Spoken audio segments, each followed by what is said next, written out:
Susan Polgar and ChessDVDs.com are excited to present Learning Chess the Easy Way, Chess for Absolute Beginners. Hosted by Grandmaster Susan Polgar, this DVD is the first of its kind, breaking the mold in instructional chess DVDs. Susan Polgar is winner of 4 World Championships, the world's only Triple Crown winner, and an Olympic chess champion. Along with her teaching helpers, animated characters Champion and King Harold, they set a fun stage for effectively teaching kids about chess. So that soon you'll be playing chess all on your own. In the Let's Learn chapter of the DVD, they teach kids about the pieces, how to set up the board, about special moves, and much more.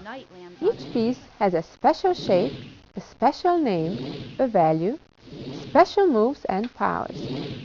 The next thing you need to know is how to set up your board so you can get ready to play. This can't be done by moving the king. So black must block the attack with a knight, a bishop, or a queen. Once kids learn the basics about chess, the next chapter is called Let's Play, a one-on-one basic instructional lesson from Susan on playing the game. S occupies a center square and attacks the D. In addition to the Let's Learn and Let's Play chapters, the DVD includes these other video choices. The history of chess, shot on location at the World Chess Hall of Fame. The game called Shatranj began in Persia, which today we know as the areas of Iran and Iraq. Chess for Success, which is about the lifelong benefits of learning the game of chess. Win with grace, lose with dignity. That's definitely one of my favorite sayings, that it's very important to be a good sport. And The Queen of Chess, a biography of Susan Polgar. She broke the record by playing 326 simultaneous games, winning 309 of them. She had 14 draws and 3 losses. This DVD is undoubtedly the first of its kind, hosted by the best female chess player ever to play the game. It is a perfect personal learning tool for beginners and would be an excellent addition to any school or chess club's learning curriculum. How to share something in common. If you would like more information about this program, contact Paul Azzurro at ChessDVDs.com. To place an order, please visit one of the following websites.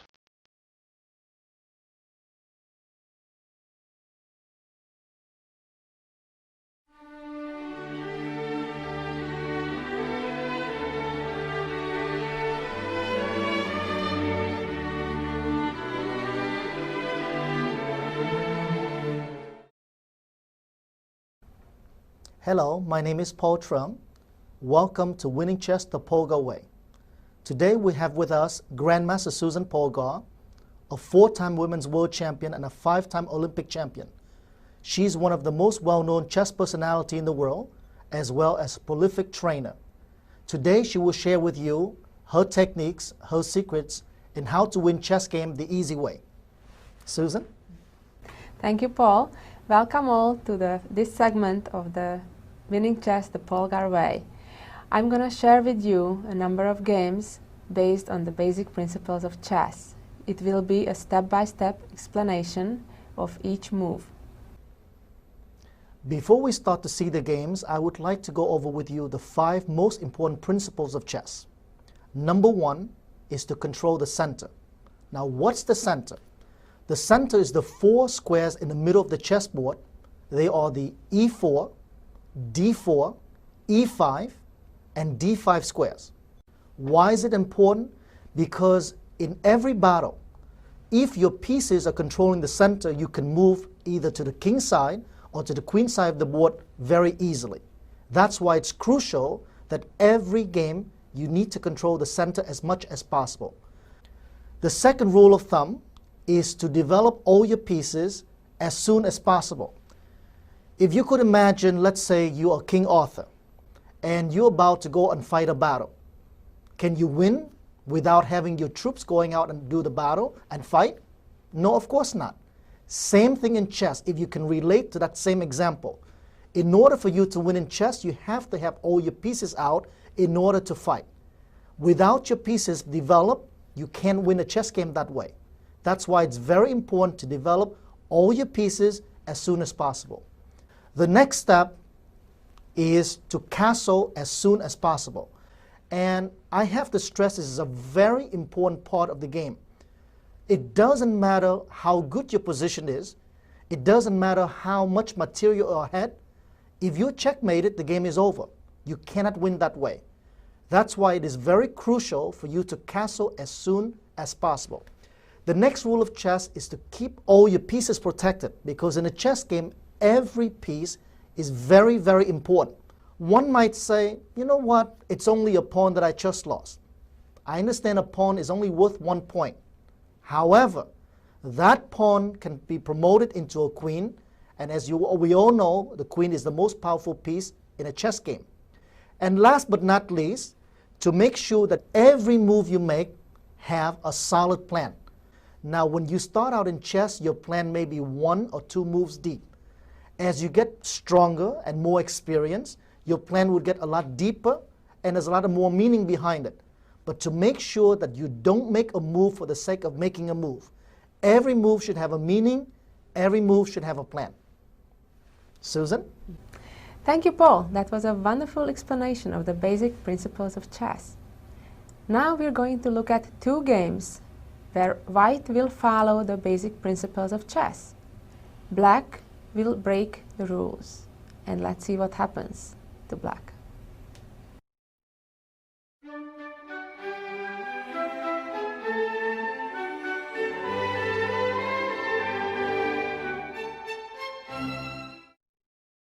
Okay, we're ready to start with our first game of this instruction. White starts with e4. e4 is one of the most common starting moves in chess. This move occupies the e4 center square, as well as it attacks another center square on d5. It also has another advantage by opening up the diagonal of the bishop as well as of the queen. Black responds with g6. g6 is an okay starting move, even though it does not directly occupy or control the center. However, it has an advantage to it, opening up the diagonal of the dark squared bishop, getting ready to develop it to g7 along the long diagonal, which will control 2 center squares.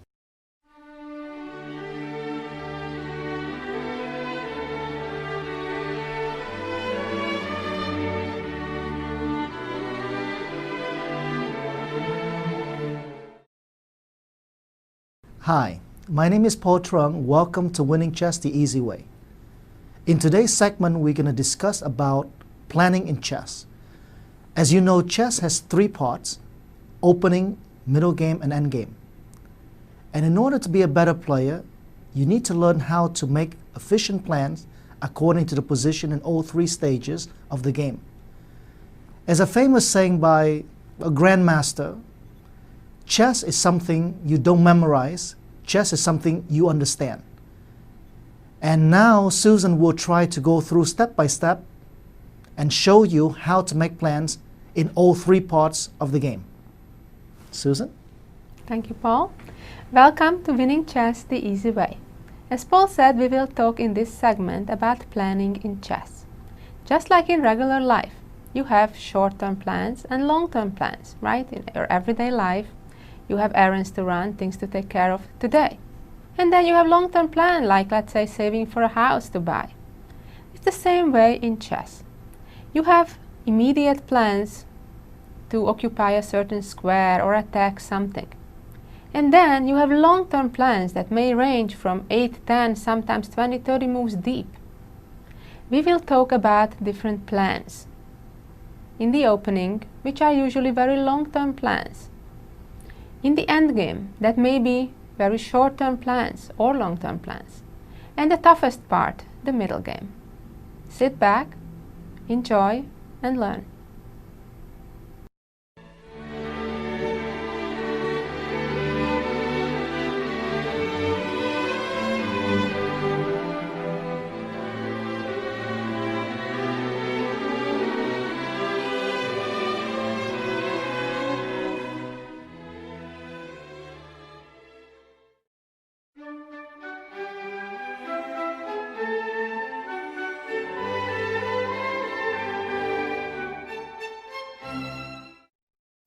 In the first part of this segment, we will talk about opening planning. Just like that comes first, right? We start right here in the beginning position. The first example, I will talk about a certain position in the King's Indian defense. Let's see how that position comes. d4, knight f6, c4, g6, knight c3, bishop g7. This is the King's Indian defense. e4, d6, knight f3, black castles, bishop e2. Both sides are so far developing in a very normal way. e5, which is a standard move in this position, white castles, black plays knight c6, putting more pressure on the d4 square, and white closes the position up with d5, and knight moves to e7. So this is the first position I would like to discuss and share with you what are the plans for both.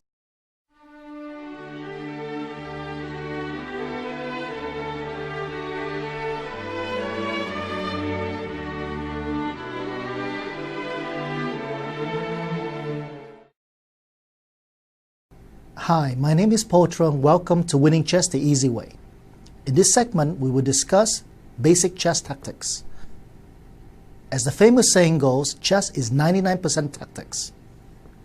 And in this DVD, Susan will explain to you 13 different tactical motives.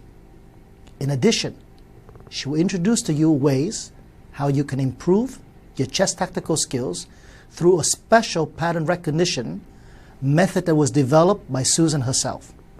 Susan? Thank you, Paul, for the introduction. Welcome all who is watching. It's my pleasure to introduce to you the basic chess tactics. Sit back, relax, and enjoy.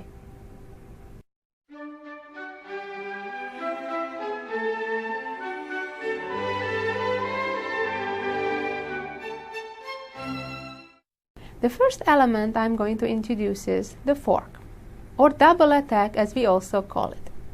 What it means is we are attacking two or more of the opponent's pieces at the same time. There is also another version of it, namely when we attack one opponent piece as well as threatening to give checkmate. So now go to the chessboard and we'll start with the first position that you see on the board. This is our first basic example when white can make a fork with his queen. If you look at the screen for a moment, I'm sure you can figure out how.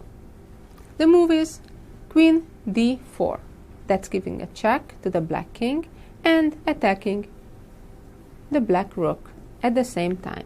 Black must defend against the check either by blocking it or moving out, and then white just picks up the free rook. In our next position, the knight is the fork giving.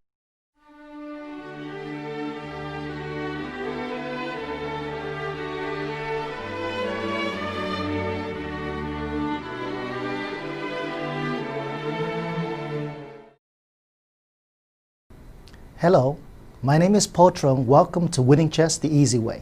Today you would have a chance to sit down with one of the greatest women's world champion ever, Susan Polgar. She will take you through step by step of some of the things to do and not to do in chess. And today's topic is opening traps and pitfalls to avoid. Susan? Thank you, Paul. Hi, welcome all to this segment of Winning Chess the Easy Way. Today we're going to look at some fun short games that are instructional at the same time. Generally speaking, when you follow the basic opening principles, you can avoid getting in trouble. Let me refresh what are these basic opening principles that you need to follow. The first thing you do when you start a game of chess, you put at least one of your center pawns to d4 or e4, or if you're black, d5 or e5 usually. If your opponent allows to put both center d and e pawns in the center, even better. The next thing you do, you get usually your knight out first, then your bishop. The third thing you do, you try to castle and then develop the rest of your pieces. There are also two things you need to remember to avoid. Do not bring your queen out early. That's the last piece you want to move. And another thing, do not move the same piece twice until all your other pieces moved at least once. Of course, you have to understand that there can be and are exceptions to that. For example, if your opponent attacks one of your pieces, of course you're not going to just continue developing and leave your attacked piece hanging, right? So therefore, you have to adjust your plans according to your opponent's moves. In these short games that we're going to see today, one side will set up traps. At times they are all sound moves and the trap is legitimate, and the other side needs to watch out not to fall in it. Now, today we'll see cases only when the other side does fall in the traps, so that's what this DVD is about. And then we'll learn how to avoid them, how not to fall into the trap. However, I have to tell you that in many of the games, one side in a way gambles, and that's something I not recommend, even though if you're lucky, you may win a quick game, a short game. That's nice. However, if the opponent plays the correct way, you have worsened your position. So therefore, I would like you to watch these games from the sense how not to fall into traps, not necessarily copying to try to win in 8 or 10 or 15 moves. Now, sit back, relax, and enjoy. Have fun.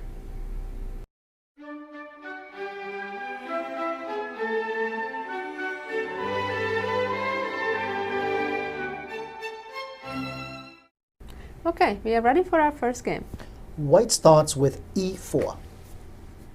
This is one of the most standard opening moves, occupying the center and opening up the diagonal of the bishop. And black responds with e5. Black is being a copycat, doing the same thing, occupying the center and opening up the road of the bishop. And now white brings the queen out immediately to h5. That's the first mistake of several. It's better to get the knight out first, the bishop out, and put the king into safety before we get the queen out. The only good thing about getting the queen out early is to attack the pawn in the center. And black responds with knight to c6. Black noticed the threat, protected the pawn, and therefore the queen is silly out there. White plays bishop to c4. Well, this is the basic moves of the so-called scholar's mate. And now, if black is careless, doesn't notice what white wants to do, which is to checkmate with the queen, then black will be sorry. One common mistake that black does here comes here with the knight to attack the queen, thinking that the queen needs to move away. Yes, the queen will move away, giving checkmate. Still, nothing changed. So that's certainly not the right move. And black defends the checkmate threat with g6. Now, black would have several ways to defend the checkmate threat, but the best is what black played in the game, blocking the threat with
The next game we will see is a very famous game that Bobby Fischer played on his way on becoming a world champion.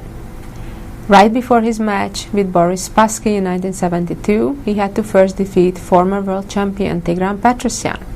And the following game we will see is one of those games from that match in 1971.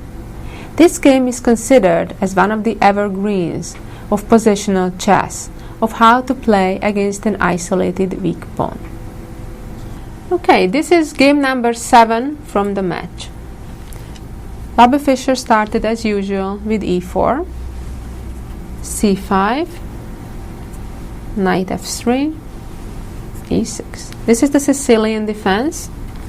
d4, pawn takes, knight takes, and a6. This is the Polgar variation of the Sicilian. Bishop d3 and knight c6. Here white has a choice to stay in the center with the knight or capture, but they usually do capture in this position.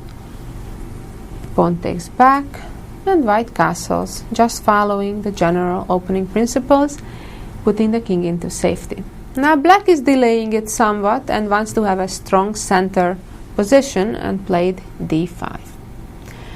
But white doesn't let him be so comfortable in the center and right away played c4, trying to break that nice setup in black's. I'd like to welcome you all to this segment of Winning Chess the Easy Way. On this tape you'll see a lot of fun things and some instructional games. You'll see us in Las Vegas. I'll be here with my sisters Judith and Sophia. We are playing a unique event, our first ever triplex simul, playing against 81 players at once, and you'll see segments from that. You'll see us in the Breakfast with the Polgar Sisters, where there are question and answers from all the different fans, and an interview with Paul Truong about how to improve your game. Also, you'll see 3 of my favorite instructional games that are very interesting, and I enjoy playing them and I enjoy showing them over and over. I think they are very clear how to develop a plan and how to attack.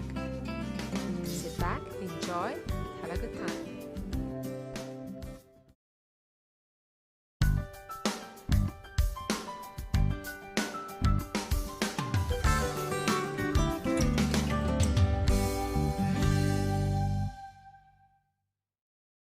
The first part, you'll see how much time we'll have, but in the first time I'll show you one of my favorite games that I played back in 1990 in Germany against Grandmaster Bench, and I'll try to show you a logical thinking, how I build up a plan from early in the game and the middle game, and how to develop an attack. I had the white pieces and played d4, and he played knight f6. I played c4, and he played e6, knight c3, and d5. So far both of us are making very natural moves, and now after the first couple of moves the game has transposed to a Queen's Gambit declined game, which usually is a very conservative play for black. This position I made the so-called exchange variation by trading the pawns and therewith determining the pawn structure. Pawn captured back on d5, and this is the so-called Carlsbad pawn structure. I'll talk a little bit more about the plans that come along with this pawn formation. I played bishop g5 for now, developing the bishop and creating a pin. There is a very famous opening trap here that black can try to pull on white by playing knight b to d7, which my opponent did not play in this game. And here it seems that white can win a pawn by capturing the d5 pawn using the pin But this is very deceiving. It's not the case, because if white would play that move, black could capture the knight. And now, after the bishop captures black's queen, the black bishop gets out to b4, checking white's king. The only move is to block the check. And now black could take the white bishop on d8, or taking the queen first and then the bishop, and black won a piece. So that would be a big mistake on white's side. Of course, white just should continue developing as normal after knight d7, but this is a very famous and important opening trap. My opponent played c6 to protect the d5 pawn for the future, and I responded with e3, letting my light squared bishop out. And my opponent played bishop to e7 to neutralize the existing pin over the knight. And here I played queen to c2.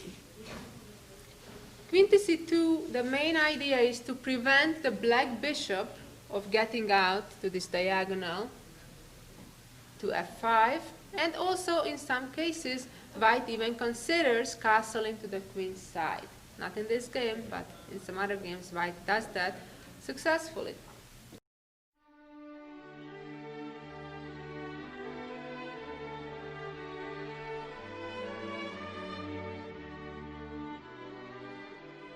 Hi, welcome. In order to be a good chess player, you do have to spend the time to study chess. But what to study? Well, I would suggest to start with the middle game and endgame, because those are the two most important parts of the game. However, you do need to have an opening that you're comfortable with. And I suggest the Kali. Why is the Kali good? Because it's an opening where white can choose how to proceed in the game. Well, for an instant, white can choose to attack on the king's side, or can open up the center and create an attack there. In this DVD, Susan will show you the Kali system, Zuccotor variation. She is one of the world's leading authority in this opening. She herself uses this opening for more than 20 years with excellent results. I think you'll be very happy once you learn this opening and use it in the game. Good luck. Welcome all. On this DVD, we shall learn about the Zuccotor variation. In chess, it is white's privilege to start the game. At the same time, black has the choice which opening to choose against e4, the king pawn opening, or d4, the queen pawn opening. Many non-professional players do not have the time to study deep analysis of variations of 15-20 moves in a dozen different openings, and are looking for ways to make it easy, to have one system against the different setups of black. I was once in those shoes myself. In my teenage years, I was looking to play an opening that does not require the memorization of variations, 15, 20 or more moves deep. And I was very happy when I found one. And that's when I discovered the Zuccotor variation. This opening gave me a lot of joy, enjoyment, and success. On this DVD, I will share my experiences with you. The world correspondence champion Cecil Purdy once wrote, "Somebody that specializes in the Cole system will have to spend only 1/10 of the time studying chess openings than they would have to otherwise. That is certainly one of the big advantages of the opening." On this DVD, I will share with you my secret methods of studying a new opening. Instead of memorizing long variations, I'm going to show you the opening ideas and plans into the middle game and even sometimes in the end game in the cole. I will use the same method just like I do in my monthly Chess Life opening secrets column.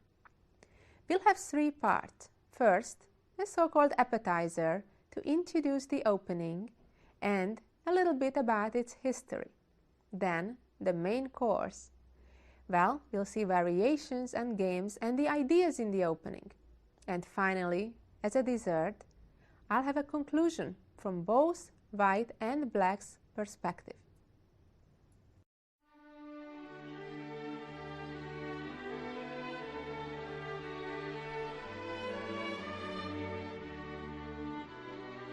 Let me show you the beginning moves of the cole.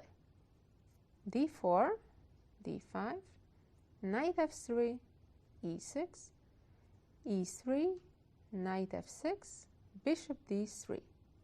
This is the beginning position of the cole. Here, black can choose to develop his bishop to e7 or d6, and then later to develop the knight to d7 or c6, and usually they do that with playing c5 and later developing the bishop to b7. The cole variation is named after the Belgian master Edgar Cole. It has two versions. One, to develop the bishop with b3, bishop b2, which will be the subject of our DVD. Also, there is another version, playing with c3 and then later planning knight b2 and e4. That we will not discuss on this DVD. In this very position, black has 5 reasonable choices.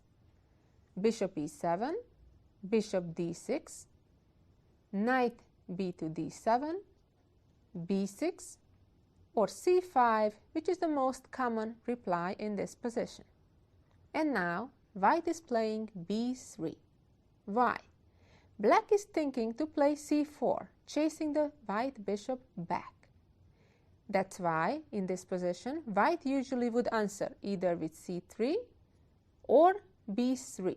b3 stops c4, or c3 would make space for a bishop to retreat to c2.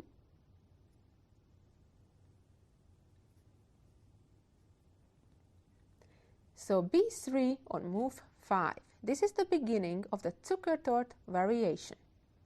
Who was Zukertort?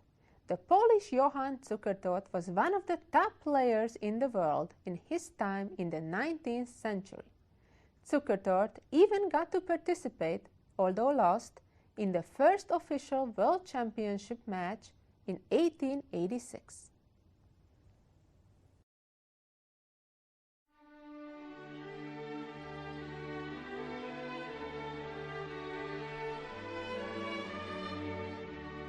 The first game we are going to see is between the Hungarian Grandmaster Maroczy versus Blake from 1923.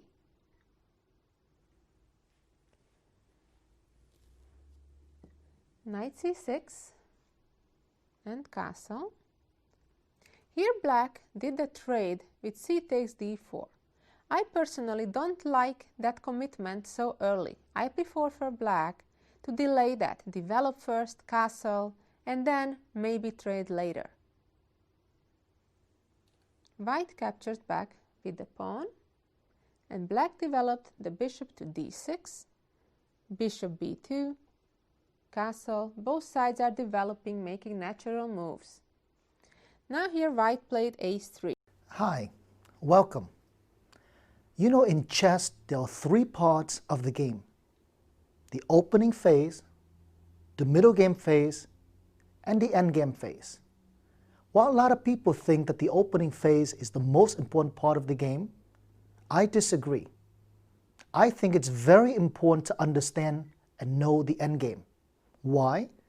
Because you can work very hard throughout the entire game to achieve a good endgame, and by not knowing how to play the endgame, the game can result in a draw, or you may even lose.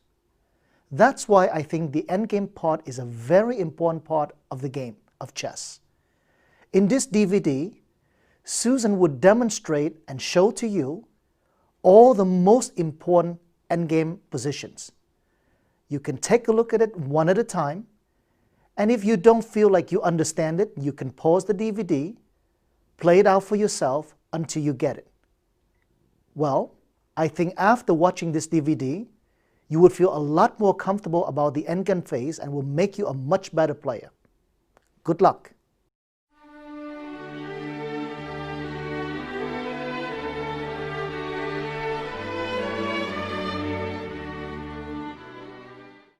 Welcome! On this DVD, we shall learn about the basics of chess endgames. What is a chess endgame? Endgames are positions when there are few pieces left on the board. Most of them are already exchanged. In order to win a chess game, you need to know how to checkmate, or on the other side, how to avoid it. That's what we're going to learn. In the first chapter, we shall see how to checkmate a lone king. Let's see. In our first position, we see a sample position where white has a king and a queen, while black only has a king. Now, in a situation like this, black's goal should be to try to stay in the middle of the board, as far from the walls, from the edge of the board as possible. Because the only way to checkmate the black king here is to force it to the edge of the board. Doesn't matter, first rank, A file, H file, or the 8th rank. That's our first goal. Step number 1 is forcing the king to one of those squares, any of them, doesn't matter which one. Next step is we want to make sure the king will stay there, next to the wall, and cannot cross back out towards the middle of the board. Third step, only then we bring our king to help, because without the help of the king, it is impossible to checkmate the king. And then the last step, checkmate. Now, in this position, there are more than one ways to checkmate. But I'm going to show you first the most systematical way, the safest way. That's how I do the checkmate even today. Even though there may be quicker ways, the computer will tell there are faster checkmate, but nevertheless, I'd recommend you to learn it the safest, the systematic way. And let's see the moves now. The first move is Queen F3.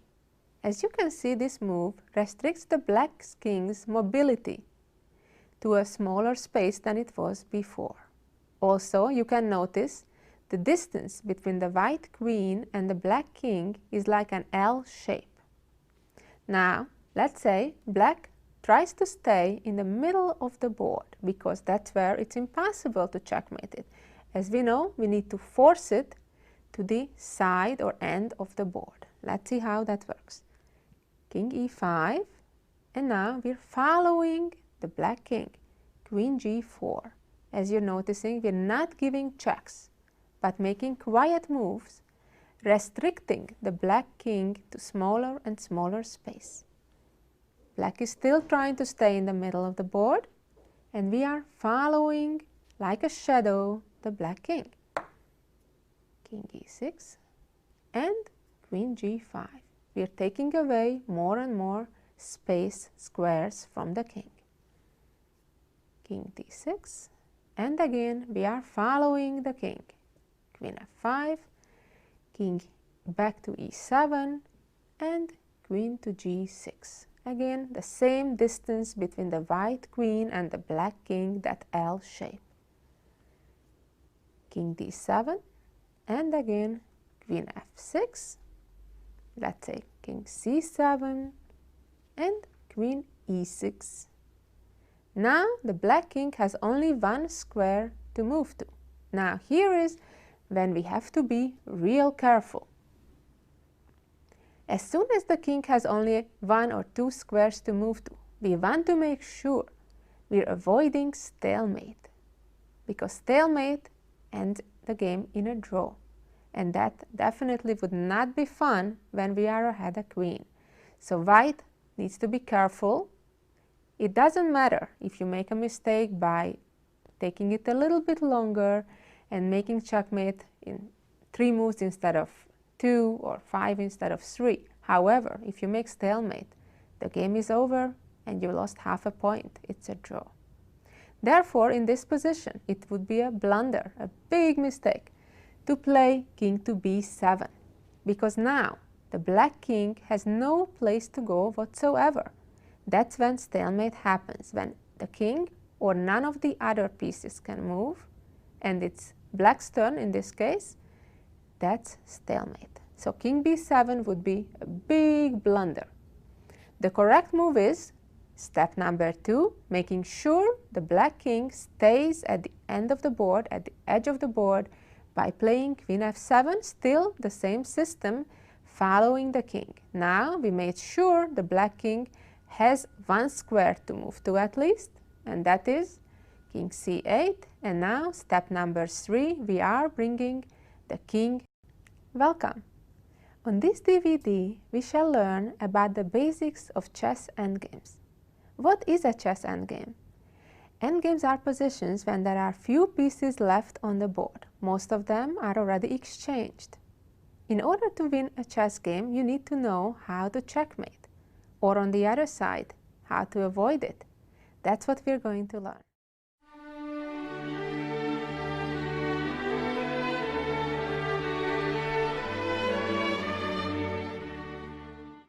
Usually when one side has a rook versus just a single pawn, it's a simple win. A rook is worth 5 points after all, while a pawn only 1. However, if that pawn is quite advanced, especially with the help of the king, it can be dangerous to save the game. Its goal is to promote with the help of the king, and when the rook captures the pawn, the king would capture the rook. So therefore, white needs to be careful and needs to bring the king to help, because together the rook and the king can stop the pawn and the king. And once the pawn is stopped, the king and the rook can attack the pawn and capture it. That's what we'll see in this example.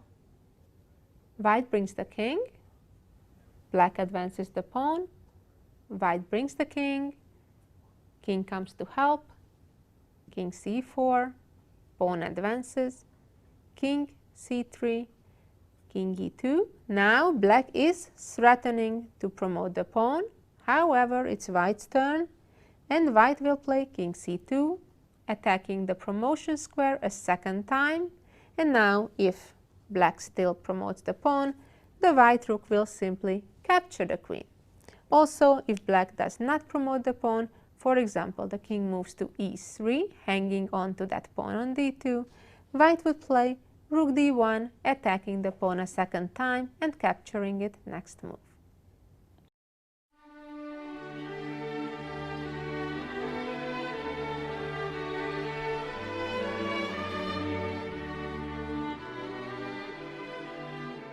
Welcome to our Endgame DVD, Volume 2.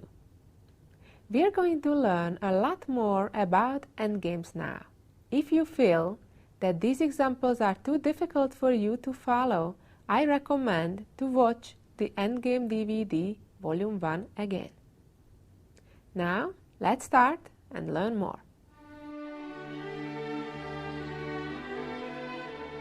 First, we will start with pawn endgames, as they are the basis of all other endgames. In our very first position, white has an extra pawn, but they have to be extremely careful right on the first move. There is only one correct move here. If white makes the mistake by playing the most natural move, king e2, black will save the game, because when the king will get in front of the pawn, black will be able to get the opposition. After king d7, king e3, and now, very importantly, distant opposition with king e7.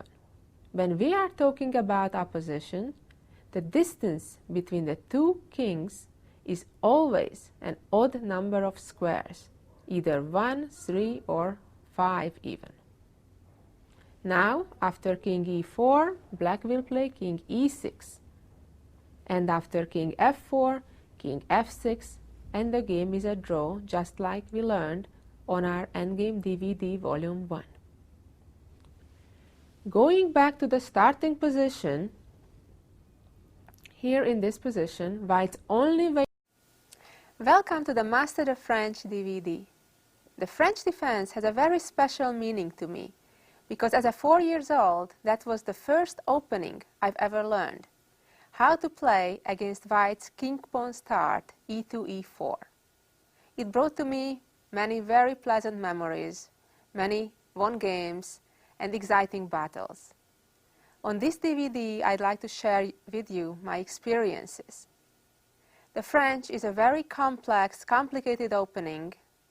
However, on the bright side, it has not that many forceful and long variations as, let's say, the Sicilian or other openings. It is mostly based on understanding of the strategies, of the pawn structures, of plans, and of course knowing the tactical motives of the opening. Here are some of the famous names who have used the French defense as black year after year successfully. Viktor Korchnoi, Wolfgang Ullmann, Lev Psachis, Boris Gulko, Nigel Short, Alexander Morozevich, and there are many, many more. Hopefully, after watching this DVD, you'll follow them.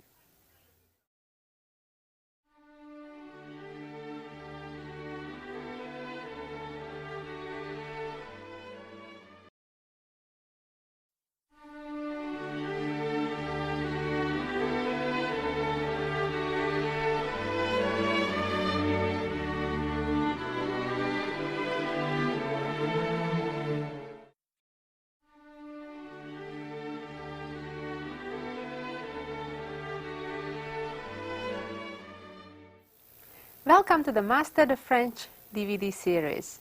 If you saw part 1, you're already familiar with how to play against the exchange variation, the advance variation, and some other side variations that White can choose against the French. In this volume, you shall learn about the Tarrasch variation, which starts with e4, e6, d4, d5, and knight d2. This is one of the better moves for White against the French, next to knight c3, which you shall see in part 3. Knight d2 became especially popular in the 1980s when former world champion Anatoly Karpov played it time after time in his matches against Viktor Korchnoi. They played dozens of games in the French defense in their 3 matches. Black had difficulties in that particular variation in fully equalizing, but nevertheless, Korchnoi was defending the honor of the French defense. I'd like to share with you my experiences on experimenting with the various options against knight.